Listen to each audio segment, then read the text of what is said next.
காவேரி தேடி நேராக போகிறாரு. அப்போ வெண்லா தடுத்து நடந்த உண்மை எல்லாத்தையுமே சொல்லி விஜய் கூட போகிறாங்க. அடுத்து விஜயும் வெண்லாவும் வரதை பார்த்துட்டு காவேரி அதிர்ச்சி அடைகிறாங்க. அடுத்து காவேரி எதுக்காக இங்கே வெண்ணிலா, நான் தான் உங்ககிட்ட கொடுத்து ப்ராமிஸ் படி கிளம்புறல அப்படின்னு சொல்கிறாங்க. அதை கேட்டுட்டு கிளம்புனா நீ விஜயையும் கூட்டிகிட்டு போ அப்படின்னு சொன்னோன்னா அதிர்ச்சி அடைகிறாங்க. நீ என்ன சொல்கிற வெண்ணிலா? ஆமாம், விஜய் நீ போனாலும் சரி என் கூட வாழ மாட்டேன்னு சொல்லிட்டாரு. இதுக்கு நான் என்ன பண்ண முடியும்? விஜய் என் கூட வாழாமல் இருக்கிறதுக்கு நீ போனால் மட்டும் என்ன நடக்க போகுது அப்படின்றாங்க. இங்கே பாரு, நீ பண்ண சத்தியத்தில் எந்த பிரயோஜனமும் கிடையாது அப்படின்னு ஒன்று அதிர்ச்சி அடைகிறாங்க வெண்ணிலா.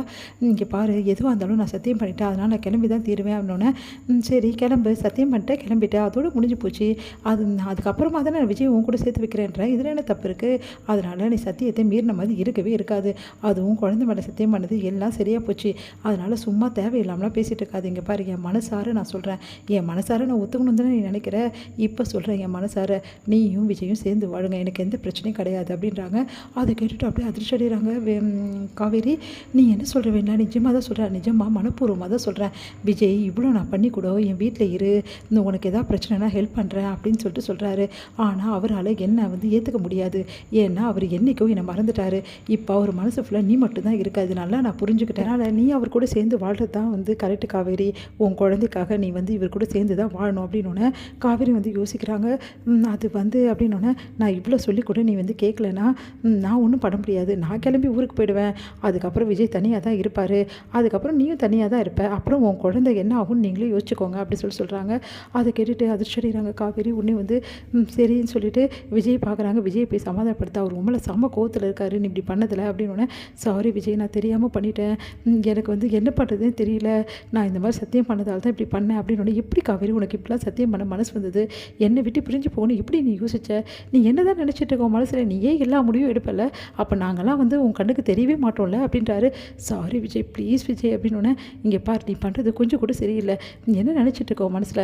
அந்த குழந்தை உனக்கு மட்டும் தான் சொந்தமா? எனக்கு சொந்தமே இல்லையா? என் குழந்தை எப்படி எனக்கு தெரியாமல் நீ கூட்டிகிட்டு போவ சொல்லு? இங்கே பார், உன் வயிற்றில் குழந்தை இருந்திருக்குல்ல, அந்த குழந்தை எனக்கும் தான் சொந்தம். அதனால் நீ எங்கேயும் என் குழந்தைய என்னை காட்டாமல் எடுத்துகிட்டு போக முடியாது, புரியுதா அப்படின்னு சொல்கிறாங்க.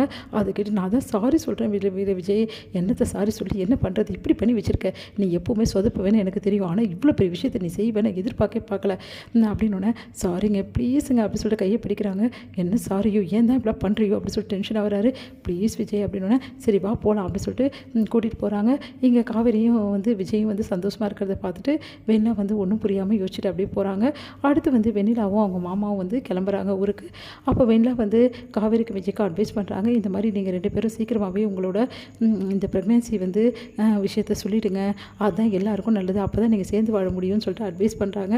விஜய் விட்டு பிரிய மனசு இல்லாமல் அங்கேருந்து விஜய் பார்த்தபடி கங்க்ராச்சுலேஷன் விஜய், நீ நல்லா இருக்கணும், நீ நல்லா வாழணும், நான் கடவுளை வேண்டிக்கிறேன், நீயும் நல்லா இருக்கணும் வெண்ணிலா அப்படின்னு சொன்னோன்னே நீ ஒரு நல்ல சோல் விஜய், உண்மையிலே சொல்கிறேனே, அவ்வளோ பிரச்சனை நடந்து கூட சரி எனக்காக சப்போர்ட் பண்ண ரொம்ப நன்றி விஜய் அப்படின்றாங்க. பரவாயில்ல வெண்ணிலா, நீ எங்கே இருந்தால் நல்லா இருக்கணும், உனக்குன்னு ஒரு வாழ்க்கையை அமைச்சிக்கணும், கண்டிப்பாக நான் அமைச்சிப்பேன், குழந்தை பிறந்தா கண்டிப்பாக சொல்லிவிடுங்க, மறந்துடாதீங்க, நான் கண்டிப்பாக குழந்தைய பார்க்கணும் அப்படின்னா சரி வெண்ணிலா அப்படின்னு சொல்லிட்டு அனுப்புகிறாங்க. இங்கே வெண்ணிலா தாத்தா என்னை ஆசீர்வாதம் பண்ணுங்கன்னு சொல்லிட்டு தாத்தா கிட்ட ஆசீர்வாதம் வாங்குறாங்க. நீ நல்லா இருப்பம்மா அப்படின்னு சொல்லிட்டு தாத்தாவும் பாட்டியும் ஆசீர்வாதம் பண்ணுறாங்க. வெண்ணிலாவோட மாமா எல்லாருக்கிட்டையும் மன்னிப்பு கேட்டுட்டு சரி நாங்கள் கிளம்புறோம் அப்படின்னு சொல்லிட்டு வெண்ணிலாவை கூட்டிகிட்டு கிளம்புறாரு. நான் வேணா வண்டி ஏற்றி விட்டுட்டுமா அப்படின்னு சொல்லிட்டு விஜய் கேட்குறாரு. வேணாம் நீங்கள் காவேரி கூட இருங்க, நாங்கள் கிளம்புறோம் அப்படின்னு சொல்லிட்டு வெண்ணிலா சொல்கிறாங்க. சரின்னு சொல்லிட்டு 2 பேரும் போகிறாங்க. இப்போ தான் நிம்மதி அடைகிறாரு தாத்தாவும் பாட்டியும்.